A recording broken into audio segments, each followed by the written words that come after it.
महापालिका निवडणुकांच्या तोंडावर भाजपनं शिवसेना ठाकरे गटाला एक मोठा धक्का दिलाय। ठाकरेंच्या नेत्या तेजस्वी घोसाळकर भाजपमध्ये प्रवेश करणार आहेत आणि आज सकाळी 10 वाजता दादरच्या वसंत स्मृतीमध्ये हा पक्षप्रवेशाचा कार्यक्रम होणार आहे। तेजस्वी घोसाळकर या शिवसेनेच्या दिवंगत माजी नगरसेवक अभिषेक घोसाळकर यांच्या पत्नी आहेत। शिवसेनेचे माजी आमदार विनोद घोसाळकर यांच्या त्या सूनबाई आहेत। मुख्यमंत्री देवेंद्र फडणवीस आणि भाजपचे मुंबई अध्यक्ष अमित साटम यांच्या उपस्थितीत पक्ष प्रवेश करणार असल्याचं समजतंय।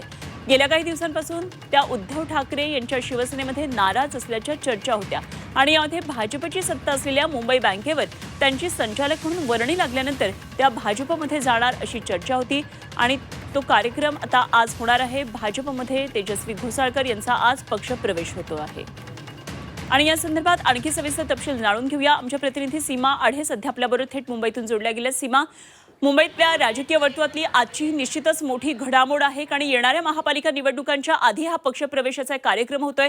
खरं तर घोसाळकर म्हणजे शिवसेनेचे एक निष्ठावंत नेते आणि त्यांच्या घरातून अशा प्रकारे पक्षप्रवेश भाजपमध्ये होत असेल तर निश्चितच राजकीय वर्तुळात चर्चा होणार। काय नेमका आज सगळ्या या संदर्भात घडामोडी घडणार आहेत?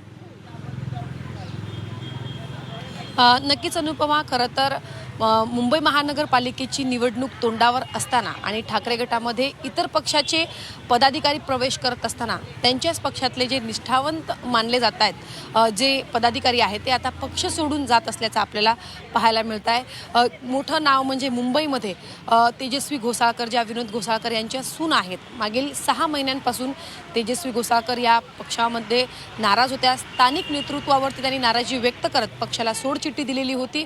मागच्या 6 महिन्यापासून तेजस्वी घोसाळकर कोणत्या पक्षामध्ये जाणार याबाबतच्या चर्चा सुरू होत्या आणि आता आपण पाहतोय की आज त्यांचा पक्षप्रवेश ऐन निवडणुकीच्या तोंडावरती भाजपमध्ये होत आहे। मुख्यमंत्री देवेंद्र फडणवीस आणि अमित साटम यांच्या नेतृत्वाखाली यांच्या उपस्थितीमध्ये आज त्या भाजपमध्ये पक्षप्रवेश करतील। खरं तर मुंबई बँकेवर त्यांची संचालकपदी नियुक्ती झाल्यानंतर अशा चर्चा सुरू झाल्या होत्या की तेजस्वी घोसाळकर या भाजपमध्ये पक्षप्रवेश करतील आणि त्यानंतर म्हणजे लगेचच म्हणजे जेव्हा त्यांची फेब्रुवारीमध्ये संचालकपदी नियुक्ती झालेली होती त्यानंतर पक्षप्रवेश करतील असं बोललं जात होतं। मात्र वेळोवेळी तेजस्वी घोसाळकर आणि सोबतच विनोद घोसाळकर यांनी माध्यमांसमोर येऊन या सर्व चर्चा फेटाळून लावलेल्या होत्या। तेजस्वी घोसाळकर यांनी तर उद्धव ठाकरे यांची भेट घेत त्यांचा जो पक्षप्रवेशाच्या चर्चा सुरू होत्या त्या चर्चांना त्यांनी ब्रेक लावलेला होता।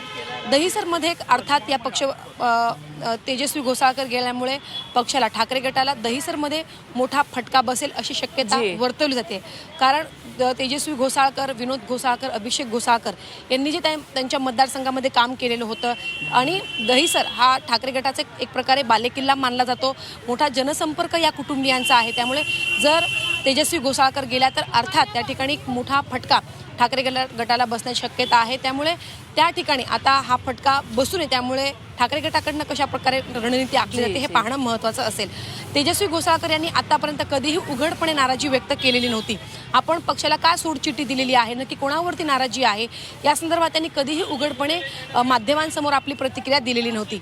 आज भाजपमध्ये पक्षप्रवेश केल्यानंतर तेजस्वी घोसाळकर यावरती काय बोलतात हे पाहणं महत्त्वाचं असेल आणि तेजस्वी घोसाळकर यांच्या पक्षप्रवेशामुळे कुठेतरी घोसाळकर कुटुंबियांमध्ये सुद्धा फूट पडली आहे का, हा सुद्धा एक प्रश्न जो आहे तो निर्माण होतोय।